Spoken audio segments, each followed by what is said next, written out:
নমস্কার বন্ধুরা, আশা করি আপনারা সবাই ভালো আছেন। আপনাদের সবার ভালোবাসা নিয়ে কিন্তু আজকে একটা দারুণ ভিডিও নিয়ে চলে এসেছি। বন্ধুরা, আজকের ভিডিওর যে টপিক সেটা হচ্ছে গিয়ে মুসলিমদের জন্য এমন 10টি গান আছে যেটা নাকি শোনা হারাম। এই ভিডিওতে কিন্তু তাই দাবি করা হচ্ছে। আমরা যে চ্যানেল থেকে আজকে ভিডিওটা দেখছি বন্ধুরা, সেই চ্যানেলের নাম হচ্ছে সিনেমা ভিডিও বিডি, মুসলিমদের জন্য হারাম 10টি গান। তো সেই ভিডিও আমরা আজকে দেখব। ভিডিওটা খুব ইন্টারেস্টিং হতে চলেছে। আর সবচেয়ে বড় ব্যাপার, এই ভিডিওটা কিন্তু 4 মাস আগে দিয়েছে, তার কিন্তু প্রায় 3.8 মিলিয়ন ভিউজ হয়ে গেছে। মানে বুঝতে পারছেন এর মধ্যে কতটা ইনফরমেশন আছে। তো চলুন বন্ধুরা দেখে নিই সেই 10টা গান, যে 10টা গান নাকি মুসলিমদের শোনা হারাম। আজকের ভিডিওতে আপনাদেরকে এমন কিছু গান সম্পর্কে জানাবো যেগুলো আমাদের মুসলিমদের জন্য শোনা হারাম। হ্যাঁ, আমাদের ধর্মের সব ধরনের গানই শোনা হারাম, তবে এর মধ্যে কিছু গান রয়েছে যেখানে আল্লাহর সাথে শিরক করা হয়েছে, অর্থাৎ আল্লাহকে অপমান করা হয়েছে। তুমি কোন শহরের মাইয়া গো, লাগে রাধুরা, তুমি কোন শহরের মাইয়া গো, तुझ में रब दिखता है यारा, मैं क्या करूं तेरे लिए, जो दीवाना बनके तेरे लिए। আমি নিশ্চিত এই গানগুলো আপনাদের অনেকেরই পছন্দ। তো চলুন এক নজরে দেখে নিই সেই সব গানগুলো, এবং আমি আশা করব ভিডিওটি দেখার পর এই গানগুলো আপনারা শোনা থেকে বিরত থাকবেন। সো গাইস, আমাদের ভিডিওর প্রথমেই রয়েছে অনেকেরই পছন্দের একটি ইমোশনাল গান, রোইনা। रोईना जो याद मेरी आई वे, গানটি বাংলাদেশে বিশেষ করে টিকটকের মতো প্ল্যাটফর্মে অনেক বেশি ভাইরাল হয়েছে। क्या हुआ जो तू मुझसे दूर हो गया। গানটির একটি অংশে বলা হয়, সুবেহ কি আজান সুনকে নামাজ কে জায়গা পে তেরি নাম লে লিয়া। नमाज की जगह पे तेरा नाम ले लिया। এর বাংলা অর্থ, ভোরের আজান শুনে নামাজের স্থানে তোমার নাম নিয়েছি। অর্থাৎ যিনি গানটি গেয়েছেন তিনি বলছেন ভোরের আওয়াজ নামাজের শুনে স্থানে নামাজের আল্লাহর স্থান নামের নিয়েছেন। পরিবর্তে তিনি তার প্রিয়তমার নাম নিয়েছেন। নাউজুবিল্লাহ। আমরা এই গানকে আজ থেকেই না বলি। এরপর রয়েছে এ দিল হে মুশকিল গানটি। হিন্দি গান। এই গানটিতে কণ্ঠ দিয়েছেন আপনাদের প্রিয় অরিজিৎ সিং। मैं कितनी शिद्दत से चाहूं, चाहे तो रहना। হয়তো আমরা অনেকেই এই গানটি প্রতিনিয়ত শুনে থাকি, কিন্তু গানটিতে আছে একটি ভয়ঙ্কর কথা। গানটির প্রথম অংশ ঠিক থাকলেও तू सफर मेरा, পরের লাইনেই বলা হয় তু মেরি খুদা, तू मेरा खुदा। অর্থাৎ তিনি তার প্রেমিকাকে বলছেন তুমি আমার খোদা। ওই জন্য আস্তাগফিরুল্লাহ। এটাকে আমাদের বলা ধর্মে হচ্ছে। একমাত্র আল্লাহ ছাড়া কাউকে খোদা বলা শিরক। এতে ঈমান নষ্ট হয়ে যেতে পারে। আমার মনে হয় শুধু আমাদের ধর্মে না, প্রত্যেকটি ধর্মেই এসব কথাবার্তাকে সমর্থন করবে না। সো আমরা এসব গান থেকে দূরে থাকবো আশা করি। এরপর রয়েছে তুসমে রব দিখতা হে। तू ही तो शाहरुख खान ওই जन्नत বইটা তো। मेरी, কি যেন বইটার নাম? तू ही मेरा जुनून। অনেক আগে থেকেই এসে খুবই জনপ্রিয়। আরে তুঝমে রব দিখতা হ্যায় বলেছে না? तू ही जन्मों की दौलत। এমনকি আমরা অনেকেই প্রতিনিয়ত এই গানটা শুনে থাকি, কিন্তু আপনি জানলে অবাক হবেন এই গানটিতে শিরকে ভরপুর কথা রয়েছে। যেমন গানের নামই তুসমে রব দিখতা হে। तुझ में रब दिखता है यारा, मैं क्या करूं। অর্থাৎ তোমার মাঝে আমি আমার প্রভুকে দেখি। এমনকি গানের আরেকটি অংশে বলা হয়, সেজদায় তোমার প্রতি আমার মাথা নত হয়। सजदे सर झुकता है यारा, मैं क्या करूं। অথচ আল্লাহ তাআলা স্পষ্ট বলেছেন একমাত্র তিনি ছাড়া অন্য কারো সামনে মাথা নত করা শিরক। সবচেয়ে দুঃখজনক বিষয় হলো এই গানটিতে অভিনয় করেছেন শাহরুখ খান, যিনি নিজেও একজন মুসলিম, অথচ তিনি এমন গানে কাজ করেছেন। আসলে তাদের নিয়ে আর কিছু বলার নেই। সো গাইস, এরপর রয়েছে ওয়াস্তে শিরোনামের এই গানটি। वास्ते जान भी दूं, मैं गवाह मां भी दूं। বলিউডের কোনো এই গানটি অ্যালবামের গান। এতটাই জনপ্রিয় যে বলিউডের এখন পর্যন্ত প্রায় 160 কোটি মানুষ গানটি শুনেছেন। নতুন কোনো বইয়ের গান, এটা আমি শুনি। খুব নিখুঁতভাবে গানটিতে কিছু শিরক ঢুকিয়ে দেওয়া হয়েছে, যা আপনি না খেয়াল করলে বুঝতেই পারবেন না। গানটির একটা অংশে বলা হয়েছে, তোমার জন্য আমি আমার জানও দিব, ইমানও দিব। वास्ते जान भी दूं, मैं गवाह मां भी दूं।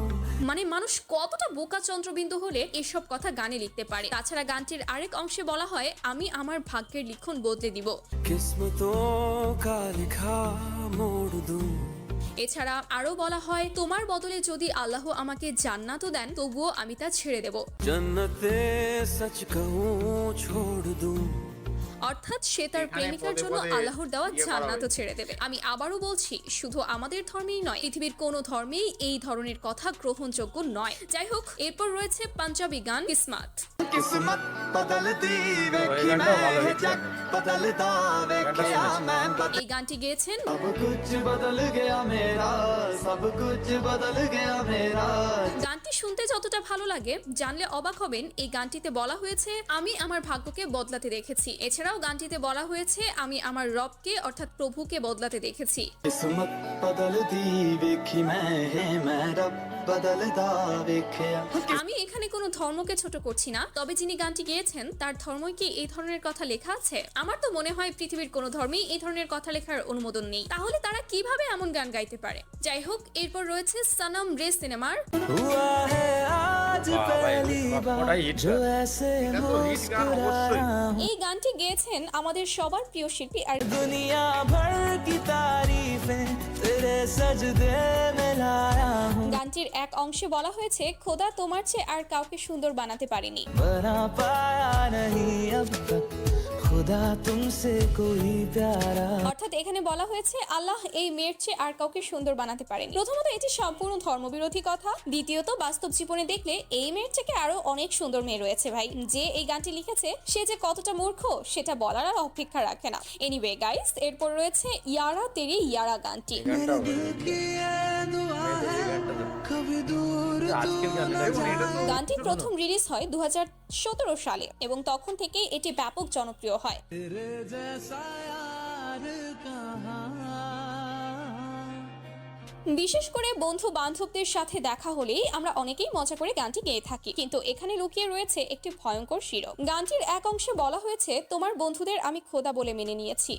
मैंने तो खुदा माना সম্ভবত অতি আবেগের বশে এমন লাইন লিখে ফেলা হয়েছে, কিন্তু আমি মনে করি আমাদের ধর্ম সহ পৃথিবীর কোনো ধর্মই এমন কথা মেনে নিবে না। তাই আমি বলবো গান শোনার আগে অন্তত গানের কথা বুঝে শুনুন। এরপর আমাদের লিস্টে রয়েছে তেরে লিয়ে গানটি। सजाई मैंने तेरे लिए আমার মতো অনেকেই গানটিকে অনেক পছন্দ করেন, এমনকি অনেকেই হয়তো প্রতিনিয়তই শুনেন গানটি। आवाज तू आ मेरे धीरे से তবে আপনি তখনই অবাক হবেন যখন শুনবেন গানটিতে কি ভয়ঙ্কর কথা বলা হয়েছে। গানটাতে বলা হয়েছে আমি জান্নাত সাজিয়েছি তোমার জন্য। जन्नत सजाई मैंने तेरे लिए এরপর বলা হয় তোমার জন্য আমি খোদা ছেড়ে দিলাম। छोड़ दी खुदाई मैंने तेरे लिए অর্থাৎ এখানে বলা হয়েছে আমি তোমার জন্য জান্নাত সাজিয়েছি এবং তোমার জন্য আল্লাহকে ছেড়ে দিয়েছি। আস্তাগফিরুল্লাহ। সবচেয়ে অবাক করা বিষয় হলো গানটি গেয়েছেন পাকিস্তানের গায়ক আতিফ আসলাম। তিনি মুসলিম হয়েও এই গানের বিপরীতে কোনো প্রতিবাদ করেন। এর জন্য আমরা তাকে ধিক্কার জানাই। আসুন আমরা গানটা সবাই খুব হিট এই হয়েছে। ধরনের গান থেকে বিরত থাকি। গাইস, এরপর আপনারা নিশ্চয়ই নেহা কাক্কারের মাহি ওয়ে গানটি শুনেছেন। माही वे বাহ, আমার সবকটাই হিট গান। मोहब्बतां सचियां ने গানটিতে হয়তো তেমন বড় কোনো সমস্যা নেই, তবে একটি লাইনে বলা হয়েছে আমি তোমাকে চেয়েছি রবের চেয়েও বেশি। तुझे चाहा रब से भी ज्यादा আমাদের ইসলাম ধর্মে এমন কথা কখনোই গ্রহণযোগ্য নয়, কারণ আমরা কখনোই আল্লাহর চাইতে কাউকে বেশি ভালোবাসতে পারি না, বেশি চাইতে পারি না। এছাড়া রয়েছে নেহা কাক্কারের দিল কোকারা গানটি। दिल को करार आया तुझ पे प्यार आया গানটির এই অংশটা শুনুন তো। दुआ भी लगे ना मुझे दवा भी लगे ना मुझे কিছু বুঝতে পারলেন? এই অংশের বাংলা অর্থ হচ্ছে যখন থেকে তোমাকে আমি দেখেছি তখন থেকে কোনো দোয়া কাজ করে না, কোনো ওষুধেও কাজ করে না। অর্থাৎ তিনি বলতে চাচ্ছেন আল্লাহর কাছে দোয়া করলে সেই দোয়া কবুল হয় না। আমি বলি এটা তো ঠিকই আছে, যে ধরনের কাজ তিনি করছেন সেখানে দোয়া কবুল হবেটা কিভাবে ভাই? যা করলেন এই জীবনে উপরে গেলে বন্ধুরা ভিডিওটা দেখলাম, কিন্তু একটা বিষয় আমাদের জানা নেই যে মানে মুসলিম ধর্মে কোথায় ধর্মগ্রন্থে কোথায় কি লেখা রয়েছে সে সম্পর্কে তো আমরা অবগত না। একদম তো আমরা এটা বলতে পারবো না যে কোন কোন গানটা মানে ঠিক হয়েছে বা কোনটা ভুল হয়েছে। এবার আপনারা যারা দেখছেন তাদের মধ্যে যদি এরকম কেউ থাকেন যে ধর্ম সম্পর্কে মুসলিম ধর্ম সম্পর্কে জ্ঞানী ব্যক্তি যদি কেউ থাকেন, তারা কিন্তু জানান যে এই 10টা গানের মধ্যে সত্যি কি কোথাও আল্লাহ সম্পর্কে অপমান করা হয়েছে বা কিছু।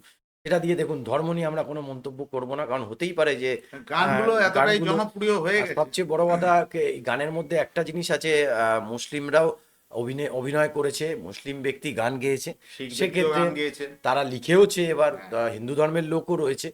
তো এবার ঘটনা হচ্ছে এই গানগুলো মানে যেটা আমরা দেখলাম সেখান থেকে শোনা উচিত না কেন, তার সপক্ষে যদি আপনারা কেউ একটু যুক্তি দিতে পারেন বা আমাদের কমেন্টে জানান, তাহলে কিন্তু আমরা ভালো করে বুঝতে পারবো। একদম। তো এই নিয়ে আমরা কিন্তু কোনো মন্তব্য করব না।